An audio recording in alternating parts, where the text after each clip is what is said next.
मैं गुजरात की धरती से आ रहा हूं, महात्मा गांधी की भूमि से आ रहा हूं और मैं सरदार पटेल की भूमि से आ रहा हूं।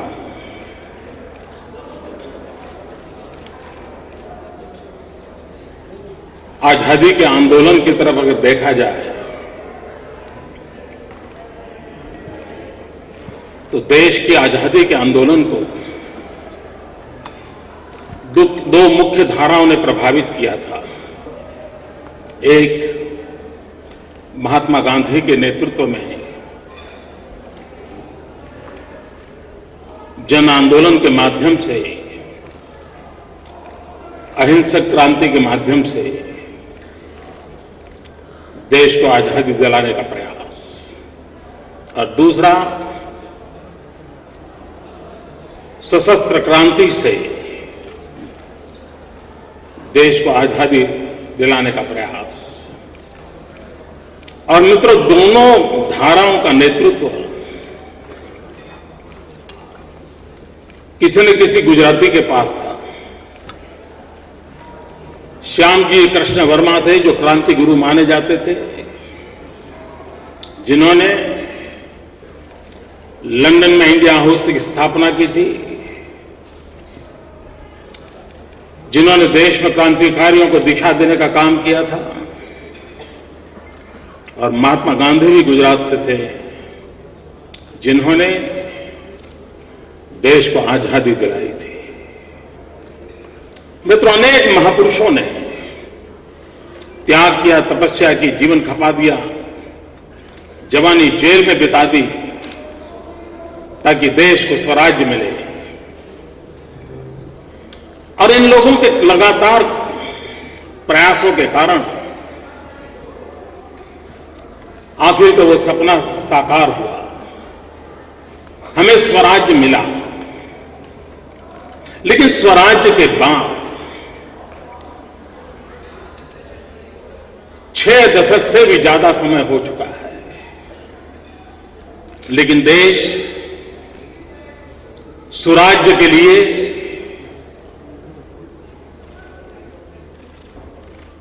चिंतित है।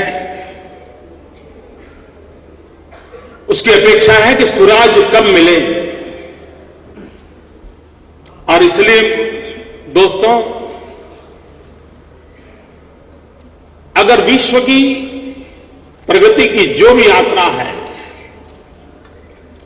उस यात्रा में अगर हिंदुस्तान को अपनी जगह बनानी होगी तो पहली आवश्यकता है हम स्वराज्य पे बल कैसे दें। और जब मैं स्वराज्य कहता हूं तब जिस भाषा को आप समझते हैं उस भाषा में अगर कहूं तो गुड गवर्नेंस। आज सारी समस्याओं की जड़ में एक प्रमुख बीमारी है तो ये है। मित्रों, आज पूरे देश में, दुनिया में गुजरात के विकास यात्रा की चर्चा हो रही है। उस विकास यात्रा के मूल में अगर कोई गहराई से देखेगा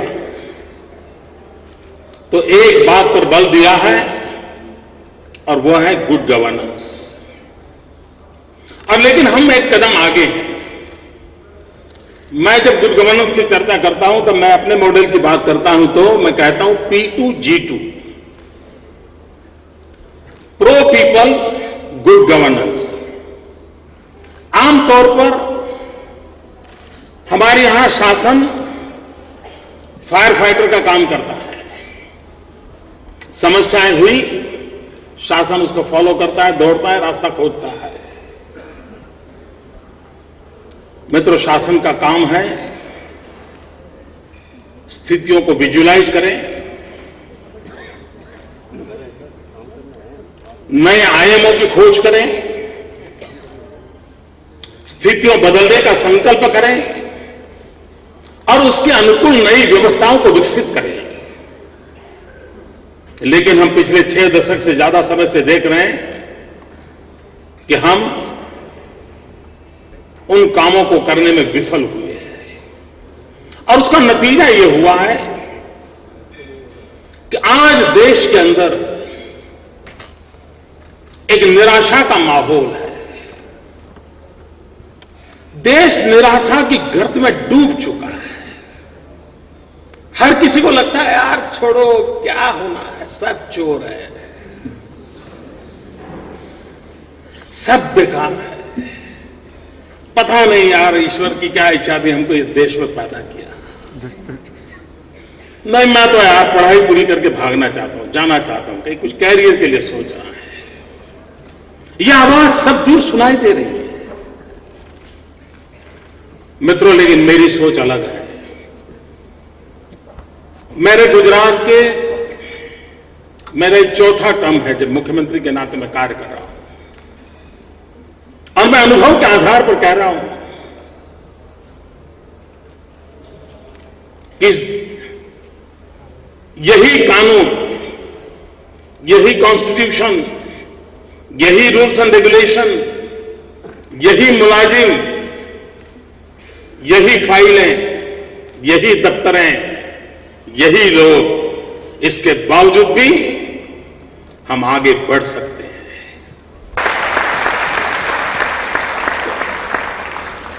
मित्रों, यहां आप लोग बैठे हैं, एक ही चीज को देखने का अलग अलग नजरिया होता है। मान लीजिए मैं आपको दिखाऊं तो आप में से जो आशावादी होंगे वो कहेंगे आधा ग्लास भरा हुआ है, जो निराशावादी हैं वो कहेंगे आधा ग्लास खाली है। मित्रों, मैं दो रास्तों से एक अलग रास्ते का इंसान हूं। मेरी तीसरी सोच है, और मेरी सोच यह है, ये ग्लास भरा हुआ है, आधा पानी से, आधा हवा से।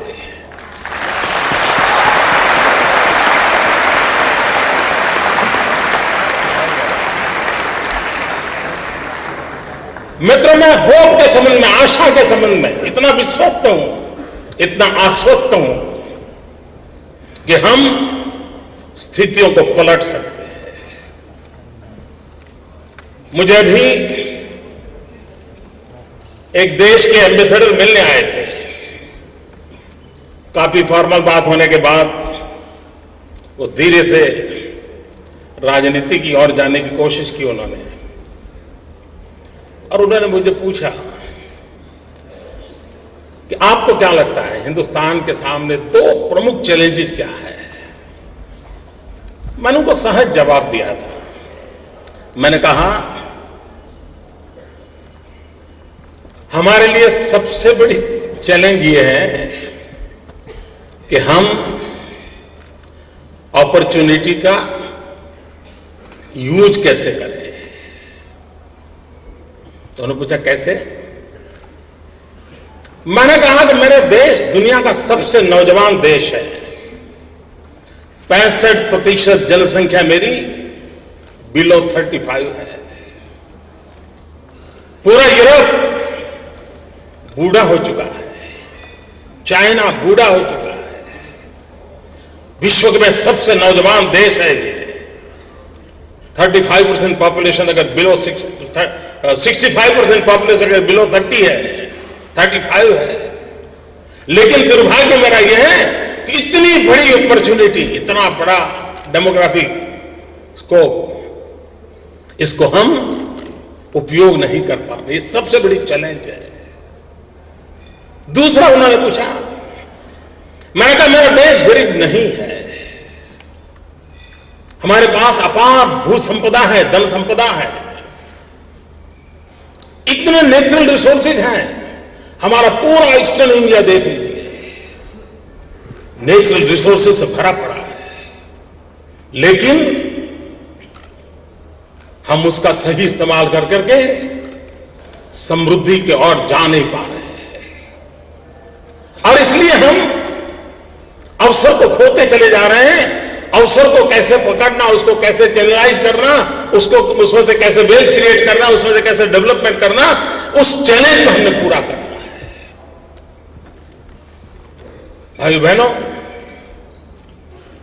इन दिनों गुजरात की बड़ी चर्चा होती है, लेकिन गुजरात ने अपने विकास की यात्रा के मॉडल में एक बात का ध्यान रखा है।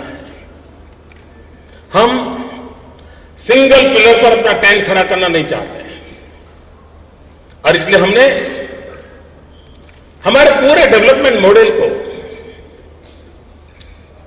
3 आधार पर डेवलप किया है। 1/3 agriculture, 1/3 industry and 1/3 service sector.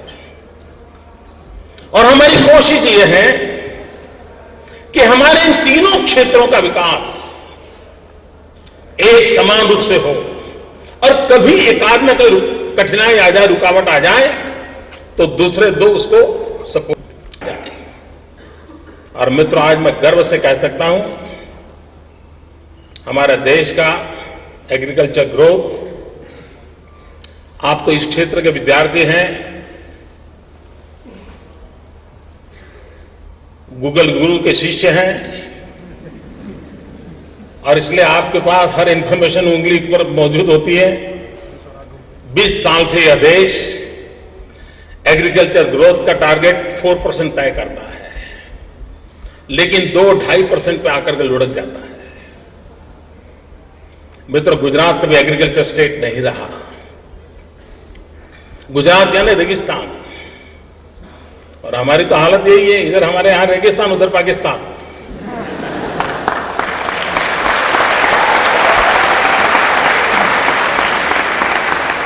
बारिश पर हमारी सारी दुनिया डिपेंडेंट है। उसके बावजूद भी मित्रों, जो राज्य 7 year out of 10 years water scarcity से गुजारता था, आज वो राज्य पिछले दशक में 10% प्लस एग्रीकल्चर ग्रोथ कर करके एक नया इतिहास रचा।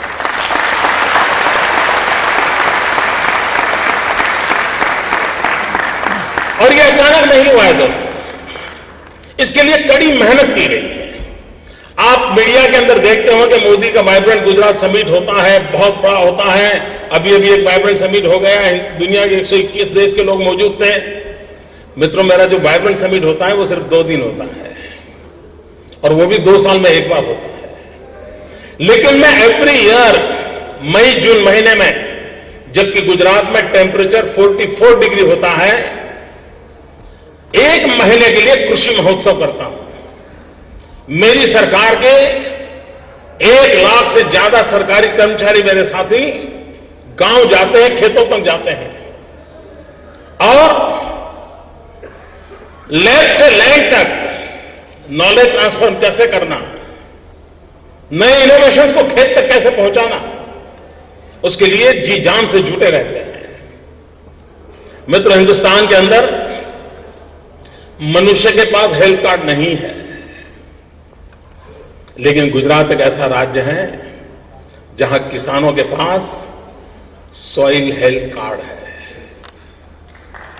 और उसके कारण उसे पता चलता है कि मेरी जमीन में क्या ताकत है, क्या नहीं है, क्या कमी है, कौन सा फर्टिलाइजर चाहिए, किस क्रॉप के लिए अनुकूल है, किस सीजन में क्या करना चाहिए, वो भली भांति जानता है। हमने मित्रों जल संचय का बहुत बड़ा अभियान चलाया। 6 लाख से अधिक पानी को रोकने के लिए स्ट्रक्चर बनाए, छोटे। और गुजरात अकेला राज्य है, सारे देश में वाटर टेबल नीचे जा रहे हैं। We are only exceptional state जहां वाटर टेबल ऊपर आ रहे हैं। मित्रों, इसका परिणाम यह हुआ है कि आज मुझे स्मरण है मित्रों, मैं 2001-2 में जब पहली बार मुख्यमंत्री बना था, तब मेरे यहां we are a cotton grower state, 23 lakh bales cotton production था, 23 लाख गांठ। मित्रों, और इस वर्ष हमारा कॉटन का प्रोडक्ट है 1 करोड़ 23 लाख बेल्स।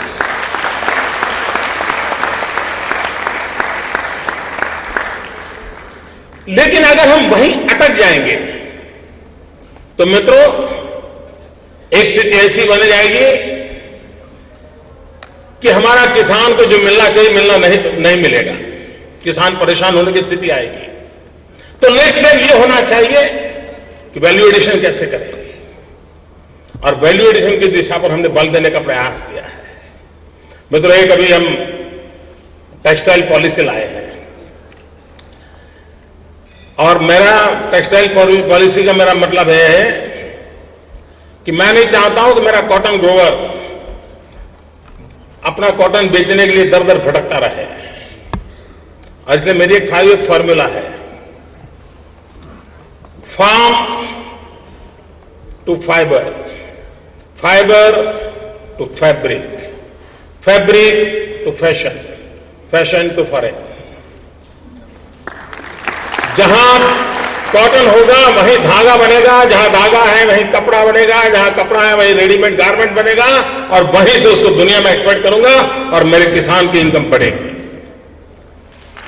और इसलिए मित्रों, जब तक हम इंटीग्रेटेड अप्रोच नहीं लेते हैं, अब ये वो इंडस्ट्रियल रिवॉल्यूशन की दिशा में मैं जा रहा हूं जो मेरे किसान को मजबूत करेगा, मेरे किसान की ताकत को बढ़ाएगा, और हम उस दिशा में काम कर रहे हैं।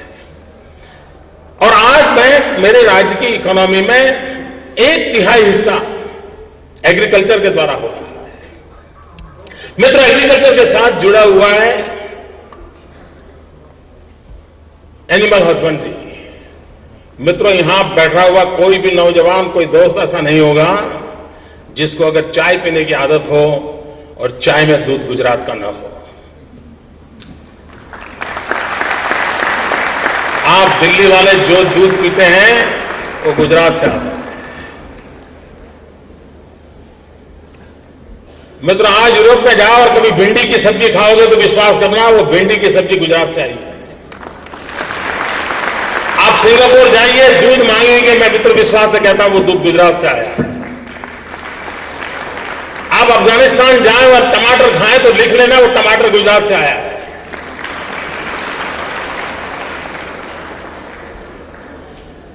मित्रों, हम एग्रीकल्चर सेक्टर को किस प्रकार से बदलाव होता है और बदलाव का असर कैसा होता है, मैं एक छोटा सा उदाहरण देना चाहता हूं। महाराष्ट्र की सीमा पर, भाई कोई समय सीमा का, भाई आप लोगों पर भरोसे हैं,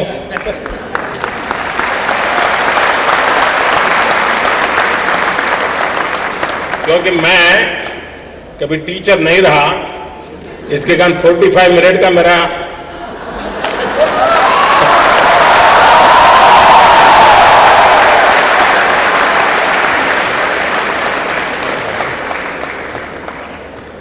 क्योंकि टीचर के कंप्यूटर में वो चिप होता है, 45 मिनट का प्रोग्रामिंग होता है।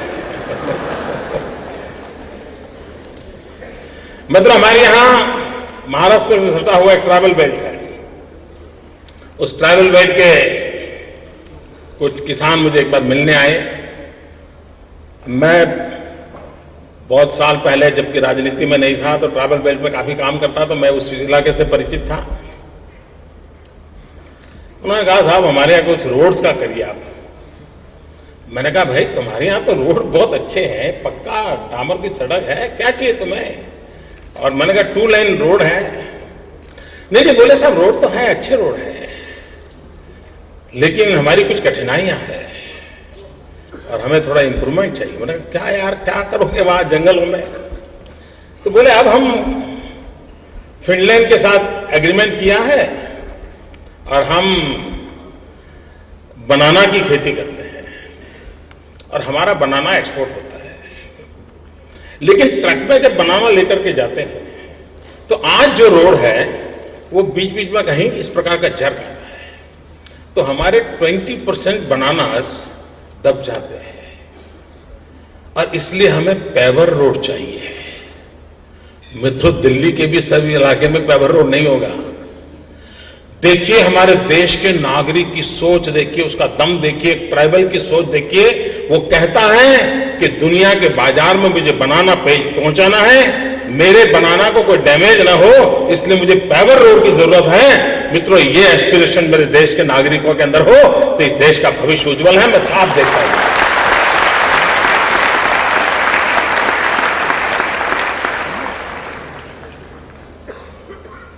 मित्रों, एनिमल हस्बेंड्री, हम एक यानी मैं जब गुड गवर्नेंस की बात करता था और गुजरात मॉडल की आप लोग चर्चा सुनना चाहते थे, इसलिए मैं कहना चाहता हूं, हम एक मेडिकल कैंप करते हैं रेगुलर कैटल्स के लिए।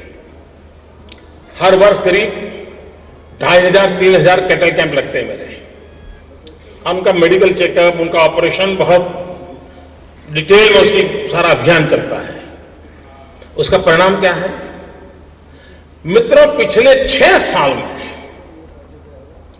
ये रेगुलर मेडिकल कैंप का परिणाम ये आया है कि मेरे यहां जो कैटल है, जो आमतौर पर छोटे मोटे उनको डिसीज होते थे, ज्यादा बारिश हो गई तो कोई डिसीज हो जाता है, कुछ खाने में आ गया तो डिसीज हो जाता है, बहुत धूप हो गई तो डिसीज हो जाता है। मित्रों, आज 6 साल के लगातार कोशिश का परिणाम यह है कि 120 डिसीज कैटल्स के टोटली इरेडिकेट हो गए हैं, टोटली इरेडिकेट। और उसका परिणाम यह आया है कि आज मेरे मिल्क प्रोडक्शन में 80% इंक्रीज है, 80% वृद्धि हुई है मित्रों। और अगर मेरे मिल्क प्रोडक्ट में 80% इंक्रीज होना मतलब जो गरीब किसान अपने घर में एक पशु रखता है, उसकी आय में कितनी वृद्धि हुई होगी आप अंदाज कर सकते हो। और जब गांव के अंदर आय में वृद्धि होती है तो गांव की खरीद शक्ति बढ़ती है, और जब गांव की खरीद शक्ति बढ़ती है तभी राज्य की इकोनॉमी आगे बढ़ती है। और इसलिए हमारी कोशिश है उसकी परचेजिंग पावर कैसे बढ़े, उसका परचेजिंग पावर कैसे बढ़े, और उस पर हम बल दे रहे हैं। और परचेजिंग पावर तब नहीं बढ़ता है जब तक कि हमारा इकोनॉमिकल डेवलपमेंट, हमारा ग्रोथ का चार्ट सस्टेन नहीं करता है। अगर वो लचीला है, ऊपर नीचे होता है तो स्थिति पर नहीं आती है। कंसिस्टेंसी होनी चाहिए और लगातार ऊपर उठना चाहिए, और इसको हम लगातार 10 साल से मॉनिटर करके कर रहे हैं। मित्रों, सर्विस सेक्टर में हम गुजरात के लोग उतने आगे नहीं थे। सर्विस सेक्टर का एक सबसे बड़ा क्षेत्र होता है हॉस्पिटैलिटी सेक्टर, सबसे बड़ा सेक्टर होता है tourism. Gujarati is our best tourist. आप दुनिया में कहीं पर भी जाओ साहब, वो आपको मिलेगा ही मिलेगा। और 5 स्टार होटल में भी डिब्बा खोल करके थेपला निकाल करके खाता नजर आएगा।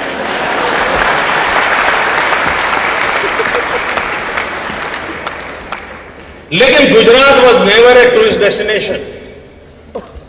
मित्रों, पिछले 5 साल से हमने लगातार कोशिश की,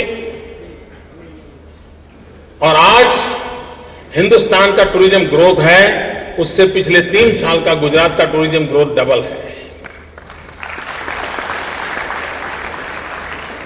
और अब अमिताभ बच्चन स्वयं घर घर जाकर के कहते हैं कुछ दिन तो गुजारो गुजरात में।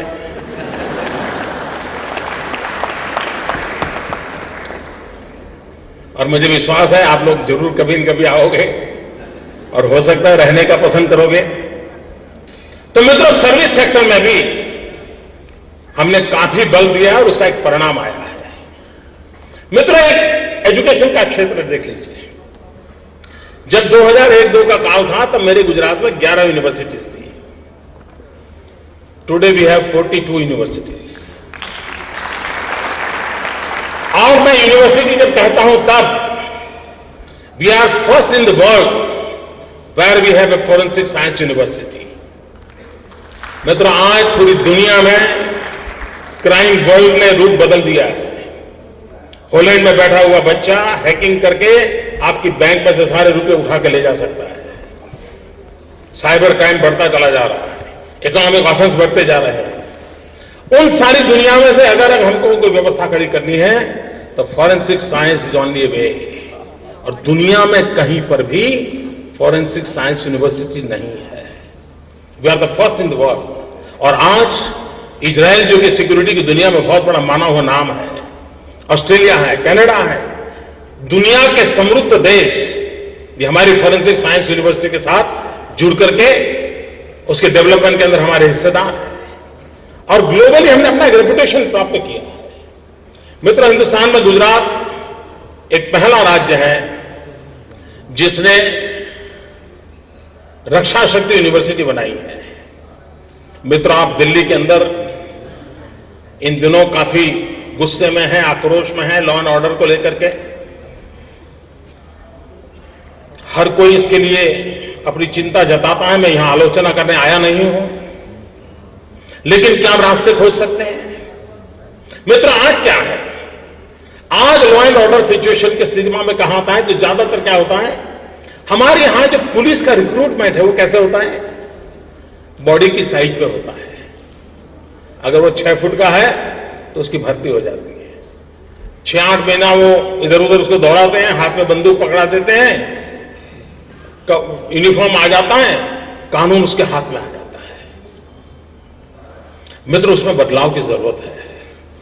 गुजरात ने एक परिवर्तन लाया है और हमने एक रक्षा शक्ति यूनिवर्सिटी बनाई है, और रक्षा शक्ति यूनिवर्सिटी में जो भी सिक्योरिटी फील्ड में जाना चाहता है, चाहे आर्मी में जाना चाहता है, एयरफोर्स में, कहीं पर भी, वो 10वीं के बाद उस यूनिवर्सिटी को ज्वाइन कर सकता है, 12th के बाद ज्वाइन कर सकता है, और रेगुलर 3 साल का 5 साल का कोर्स कर करके, और उसमें सब विषय उसको पढ़ाए जाते हैं। उसको मॉब साइकोलॉजी भी पढ़ाई जाती है, उसको लॉ कानून भी बताया जाता है, संविधान भी पढ़ाया जाता है, और एक परफेक्ट, और जब जाकर के वो पुलिस में जब भी रिक्रूटमेंट होगा वो जाएगा, भर्ती के लिए खड़ा हो जाएगा। और इसलिए क्वालिटी मैन पावर ये हम ला सकते हैं। मित्र, आज गुजरात का पुलिस बल जो है वो हिंदुस्तान का सबसे नौजवान पुलिस बल है। इतनी बड़ी मात्रा में हमने 20, 22, 25 साल के नौजवानों को भर्ती किया है, और उसमें वो टेक्नो से भी होना चाहिए, हमारा आग्रह रहा है। और आज मेरे यहां कांस्टेबल लेवल के लोग भी काफी टेक्नो से भी, पूरी टीम मेरे पास है। यानी हम किस प्रकार से बदलाव लाते हैं। मित्रों, वी आर फर्स्ट जिसने एक यूनिवर्सिटी चालू की है, Indian institute of teachers education, IITE। मित्रों, आज हमारे देश में से IIM है, IIM से CEO निकलते हैं, और दुनिया में से कैंपस इंटरव्यू होकर के विश्व के अंदर बहुत बड़ी बड़ी कंपनियों के CEO बनते हैं। लेकिन आज आप किसी भी परिवार को पूछोगे कि आपकी एक इच्छा बता दीजिए क्या है, कितना ही धनी इंसान क्यों ना हो, उसको अगर एक इच्छा पूछते हैं तो बताता है कि मुझे मेरे बेटी की अच्छी शिक्षा चाहिए, अच्छा टीचर चाहिए। हर माँ बाप अरबों खरबों का मालिक क्यों ना हो, उसको अपने बच्चे के लिए अच्छा टीचर चाहिए। मित्रों, क्यों ना हम साइंटिफिक ढंग से अच्छे टीचर तैयार करने के लिए काम करें। We are the first in India who started this university, Indian institute of teachers education. 12th के बाद जो टीचर बनना चाहता है उसकी पूरी 5 साल वहीं ट्रेनिंग होगी और टीचर बनकर के आएगा। और मित्रों, मेरा सपना है पूरे विश्व को मिलियंस ऑफ मिलियन टीचर्स की आवश्यकता है। हिंदुस्तान के पास नौजवानों की फौज है, हम सब कुछ एक्सपोर्ट करते हैं, क्यों ना हम टीचर एक्सपोर्ट करें।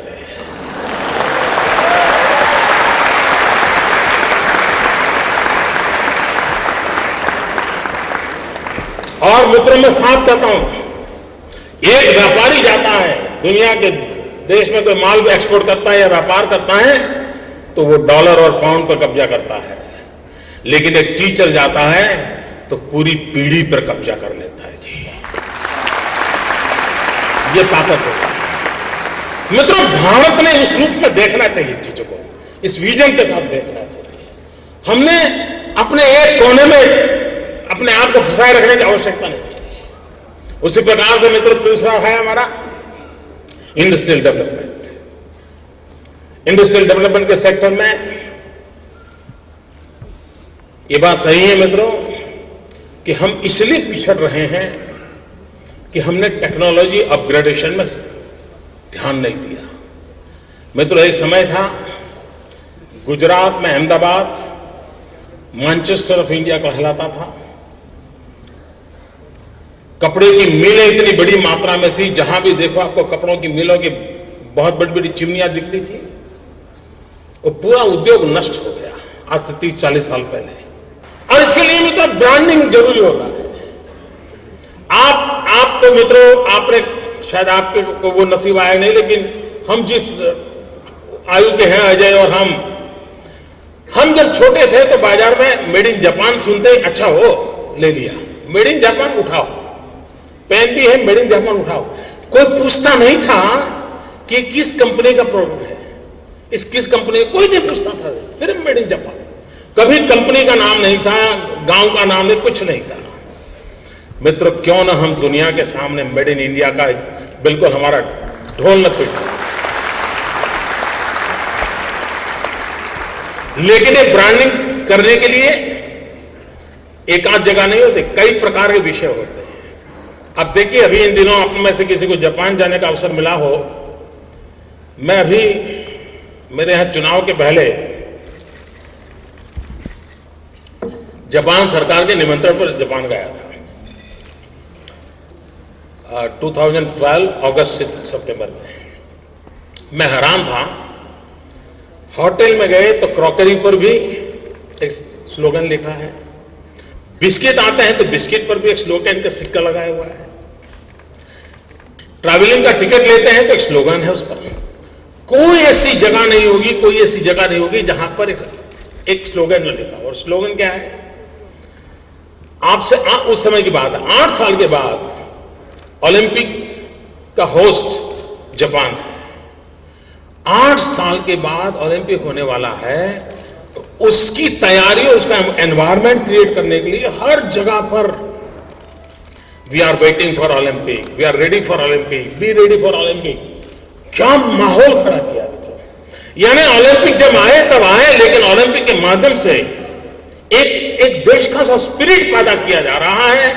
मित्रों, हमारा उल्टा क्या हुआ?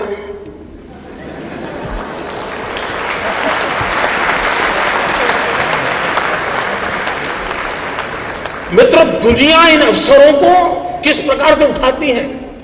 जिन लोगों ने साउथ कोरिया के डेवलपमेंट का स्टडी किया होगा, और मैं मानता हूं मित्रों, हिंदुस्तान के, और आप जिस फील्ड में पढ़ते हैं, आप लोगों से मैं आग्रह करूंगा कि आप समय लेकर के साउथ कोरिया के डेवलपमेंट के पूरे स्फीयर को स्टडी करने जैसे। मित्रों, हमारे पास जिसको आजादी मिली ऐसा देश, थर्ड वर्ल्ड कंट्रीज में भी सबसे नीचे का देश, उसने दुनिया में ओलंपिक को होस्ट किया था। और मित्रों, साउथ कोरिया ने जब ओलंपिक को होस्ट किया, सारी दुनिया की आंखें फट गई थी, और वो टर्निंग पॉइंट था। सारे विश्व ने साउथ कोरिया के लोहे को स्वीकार कर लिया, तो इतनी ताकत को स्वीकार कर लिया, और बाकी सब चीजें आराम से दुनिया के अंदर प्रवेश कर गई। मित्रों, हमारे यहां कॉमनवेल्थ किया, क्यों किया करने वालों को मालूम नहीं।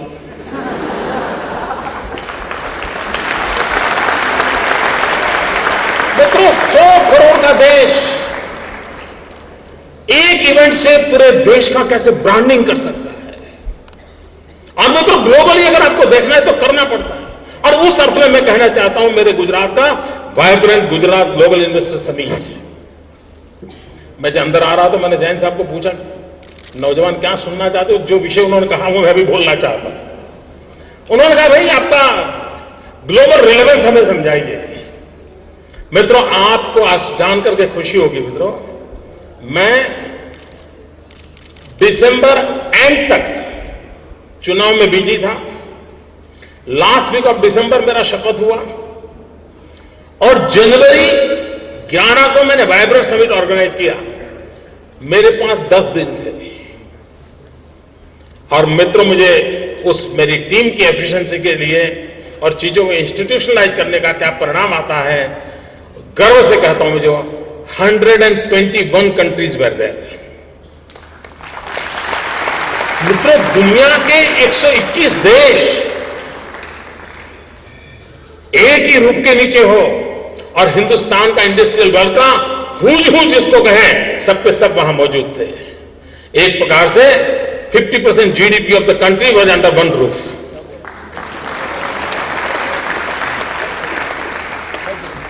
ये दृश्य जब दुनिया देखती है तो उनको विश्वास होता है, उनको भरोसा होता है, हाँ भाई यहां मेटल है, दम है, हम इनके साथ जुड़ सकते हैं। और एक बार हमारा प्रभाव चल पड़ता है, फिर कोई रोकने वाला नहीं होता है। मित्रों, आज ये बेनिफिट गुजरात को मिल रहा है, और गुजरात हिंदुस्तान का एक वो इलाका है जो हिंदुस्तान की सेवा कर रहा है। ये कोई गुजरात के जेब में नहीं जा रहा, देश की भलाई के लिए जा रहा है। अगर हम मेहनत कर करके नमक पैदा करते हैं, तो आप में से कोई नहीं होगा जिसने गुजरात का नमक न खाया।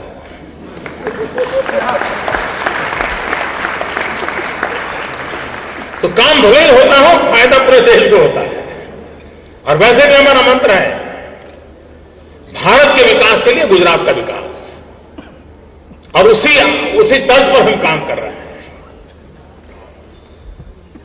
मित्रों, एक और हमने बल दिया है गुजरात में, और वो है मैन्युफैक्चरिंग सेक्टर में दो चीजों पर आग्रह से हमने काम करना चाहिए। एक, हम जो भी प्रोडक्ट करें जीरो डिफेक्ट हमारा आग्रह होना चाहिए। अगर हमें ग्लोबली अपना रेपुटेशन खड़ा करना है तो जीरो डिफेक्ट ये हमारी पहली शर्त होती है। और दूसरी शर्त होती है पैकेजिंग।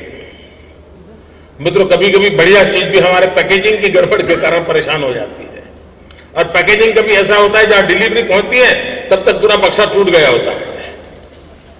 मित्रों, आपको जानकर के हैरानी होगी, पंडित नेहरू के जमाने में एक कमीशन बैठा था, हाथी कमीशन। जयसुखलाल हाथी करके थे, और उस समय का काम उनको दिया था कि आयुर्वेद को कैसे प्रचारित किया जाए। इतना बढ़िया हमारा नेचुरल मेडिसिन जो है उसको प्रचारित कैसे किया जाए। तो हाथी कमीशन का रिपोर्ट बड़ा इंटरेस्टिंग है। आप देखिए मित्रों, हर्बल मेडिसिन में आज चाइना दुनिया में सबसे ज्यादा एक्सपोर्ट करता है।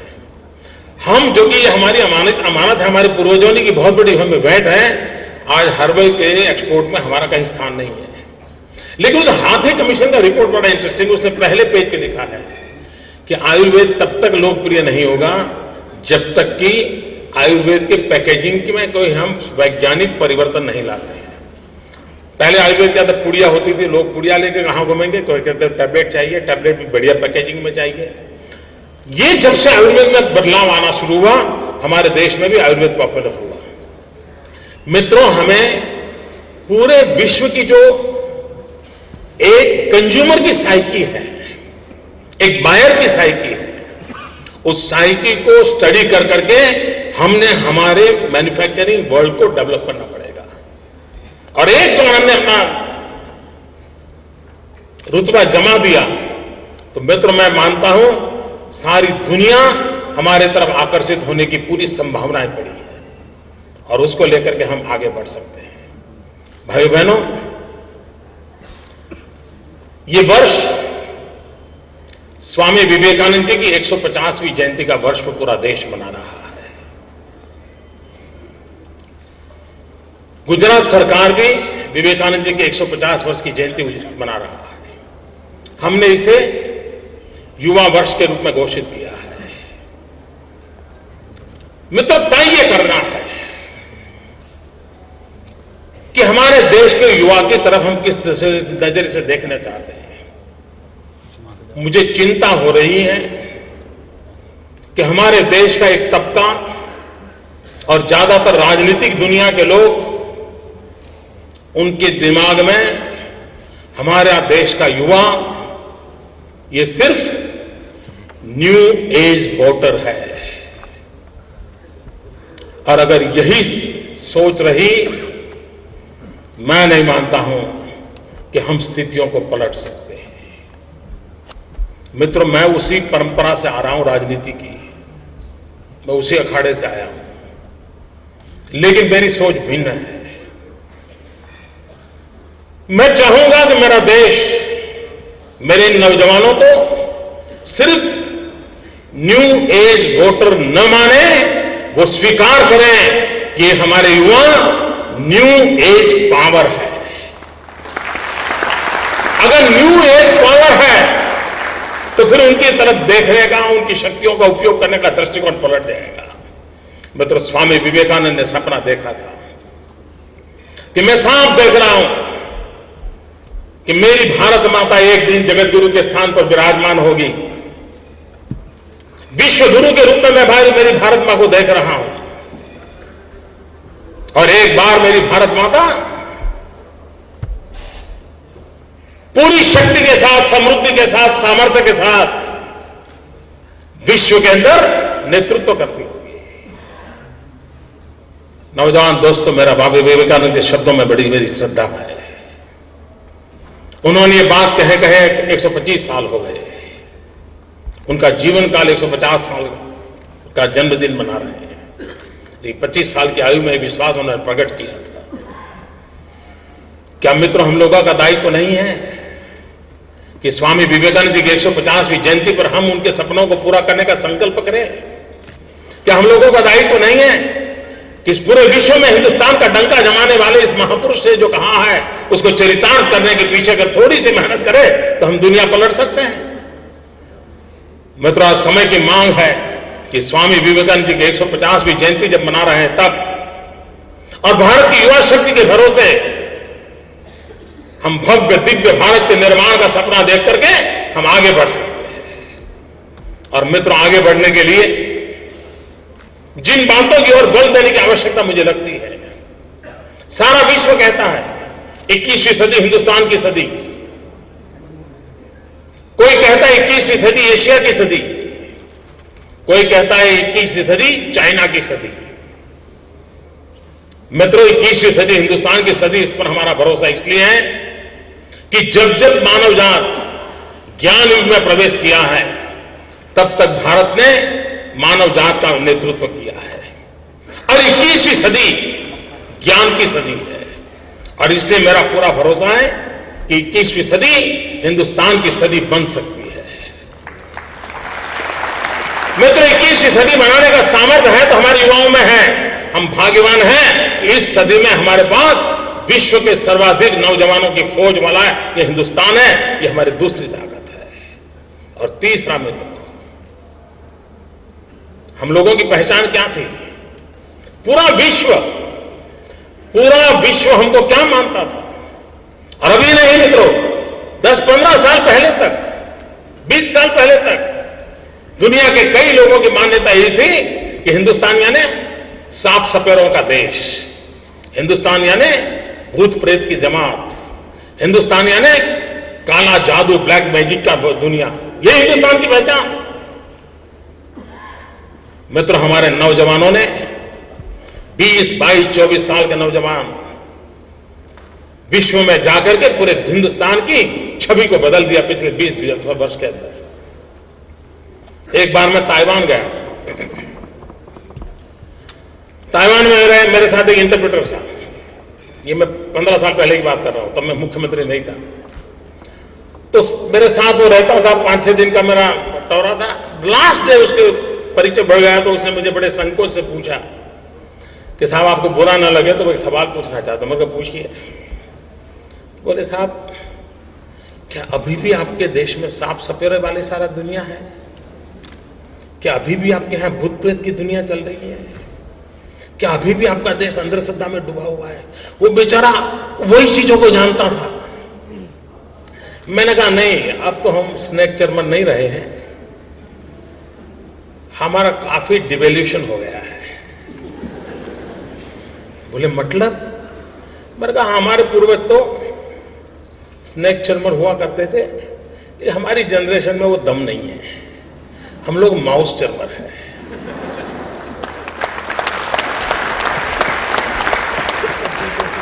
और मित्रों, आज मेरे हिंदुस्तान का नौजवान कंप्यूटर के माउस पे हाथ रख करके पूरी दुनिया को डुलाने की ताकत रखता है।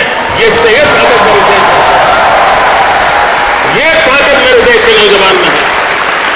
मतलब पूरी उंगली के भरोसे पूरे विश्व के अंदर हिंदुस्तान की पहचान बनाने का ये मेरे देश के 20-22 साल के नौजवानों ने किया है। इस देश के किसी नेता ने नहीं किया है।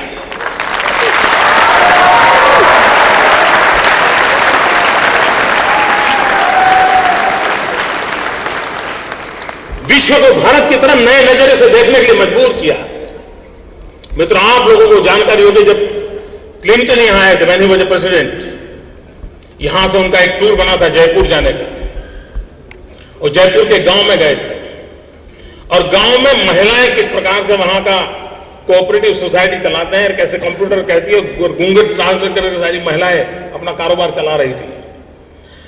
क्लिंटन को उस गांव में ले गए और सारा लाइव टेलीकास्ट चलता था। और वैसे भी हमारे देश में जो विदेश के लोग आते हैं तो हम लोग जरा ज्यादा ही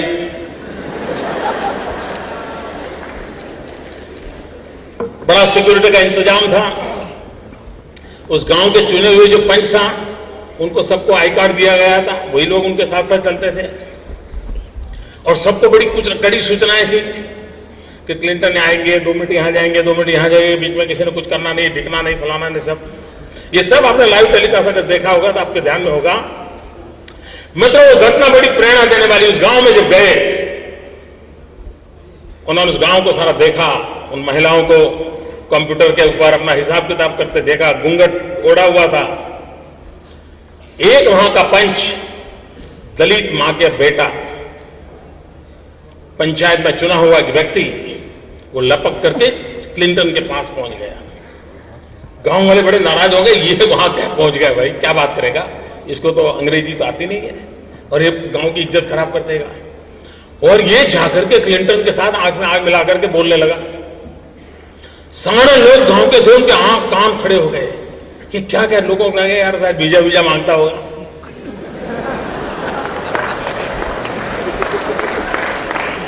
किसी को लगा शायद बेटे के लिए नौकरी के लिए बोलता होगा, किसी को लगा शायद गांव के लिए कोई पैसे वैसे मांगता होगा।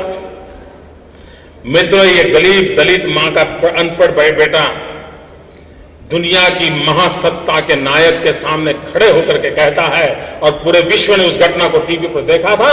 वो उनको पूछता है, मिस्टर क्लिंटन, क्या आप अभी भी मेरे देश को पिछड़ा हुआ मानते हो, गरीबी में डूबा हुआ मानते हो, अंधश्रद्धा में लिप्त मानते हो?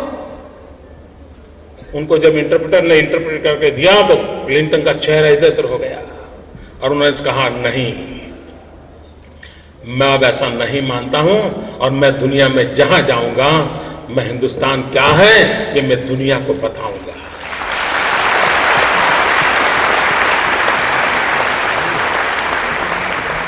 मित्रों, हमारे नौजवानों में सामर्थ्य है। मित्रों, हमारी चमड़ी का रंग कुछ भी हो, हम दुनिया से कम नहीं है। यह आत्मविश्वास की आवश्यकता है और विश्व के सामने आंख में आंख मिलाकर के काम करने की आवश्यकता है। मित्रों, 3 चीजों पर बल देने का मेरा मत रहता है। अगर हमने 21वीं सदी में चाइना के साथ कंपटीशन करनी है, अगर हमने 21वीं सदी की इस अपॉर्चुनिटी को कब्जा करना है और दुनिया में पूरी ताकत के साथ खड़े होना है, तो मित्रों मेरा मत है कि हमने बल देना पड़ेगा स्किल डेवलपमेंट पर।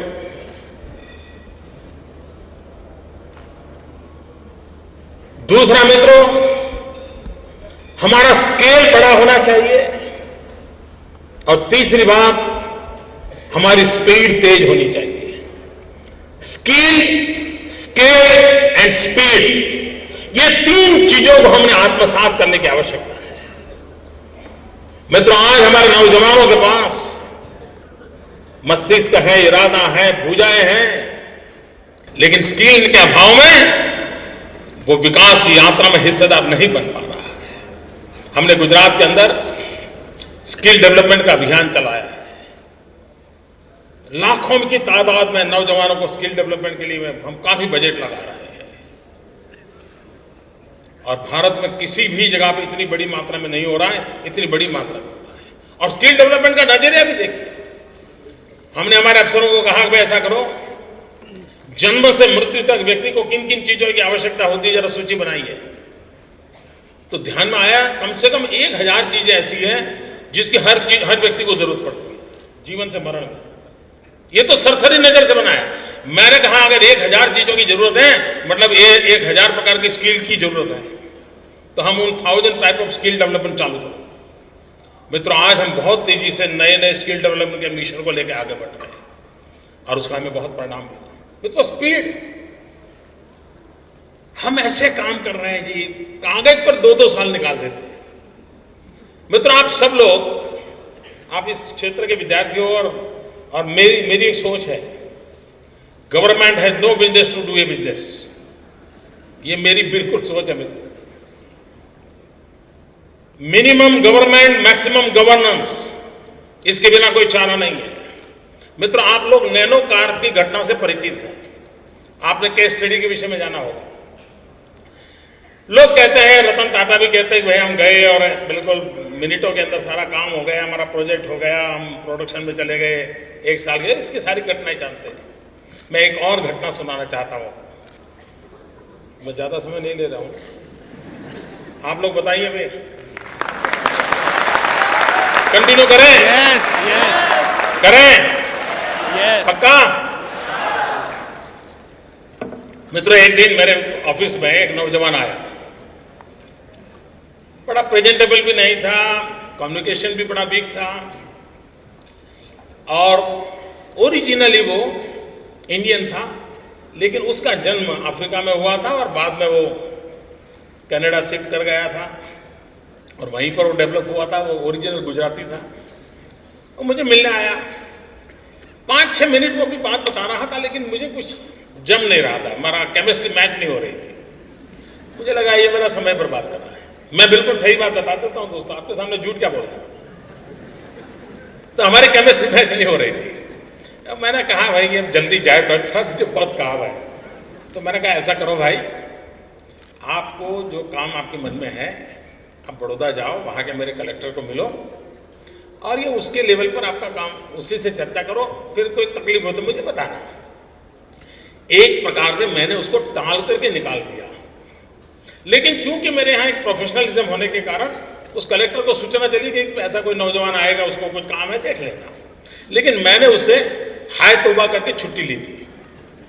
आफ्टर 13 मंथ्स एक दिन ये सज्जन मेरी ऑफिस में फिर से आए, तो मेरे पीए ने मुझे कहा कि साहब ये मिलने आया। मैंने कहा यार ये वही होगा, मुझे भगवान की मेहरबानी है, I have a god gift. मैं कहा ये यही होगा, आप अब पूछो ये पहले आया था क्या। तो मैंने तुरंत कह दिया नहीं यार, उसको टाइम खराब करेगा, एक बेमतलब आदमी है, समय खराब करता है, मत बुलाओ।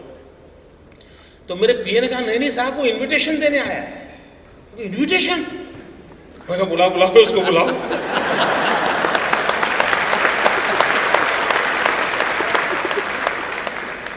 तो कह रहा है साहब मैं आपको मिला था, अब हमारी फैक्ट्री बन गई है, आपको उद्घाटन के लिए इनवाइट करने आया हूं। मित्रों, मैं हैरान था। जो व्यक्ति मुझे मिला और मुझे कुछ दम नहीं लगा था, वो मुझे कह रहा है कि मेरी फैक्ट्री बन गया। मैं उस पर इतना प्रभावी हो गया, मुझे इतना मेरे मन को इंप्रेशन हो गया उसका। मैंने कहा दोस्त मैं तेरी फैक्ट्री को उद्घाटन के लिए पक्का आऊँगा। मैं गया तो मैंने वादा किया मैं आऊँगा, तो उसने मुझे कहा साहब फिर से 6 महीने के बाद दोबारा आना पड़ेगा आपको। मैंने कहा क्यों? अभी तो बोले फैक्ट्री का उद्घाटन है, 6 महीने के बाद हमारी फर्स्ट प्रोडक्ट हम लॉन्च करेंगे, तो उस फर्स्ट प्रोडक्ट लॉन्च करें तब भी आपको आना है। मैंने कहा यार 2 बार एक कंपनी में मेरा जाना तो क्या मतलब है, तुम अब ठीक है कर रहे हो तो मैं आ जाऊंगा। मेरे नौजवान मित्रों, आपको जान करके आश्चर्य होगा, एक व्यक्ति जो मुझे पहली बार मिलता है वो 13 महीने के बाद मुझे अपनी फैक्ट्री के उद्घाटन के लिए इनवाइट करने आता है, और 6 महीने के बाद प्रोडक्ट लॉन्च करने का वादा करने आता है, और मैं उद्घाटन करके आया, फिर 6 महीने के बाद दोबारा गया। और मित्रों, मैंने प्रोडक्ट क्या लॉन्च की? आप दिल्ली में जिसके लिए गर्व करते हो, उस मेट्रो ट्रेन का कोच मैंने भेजा था।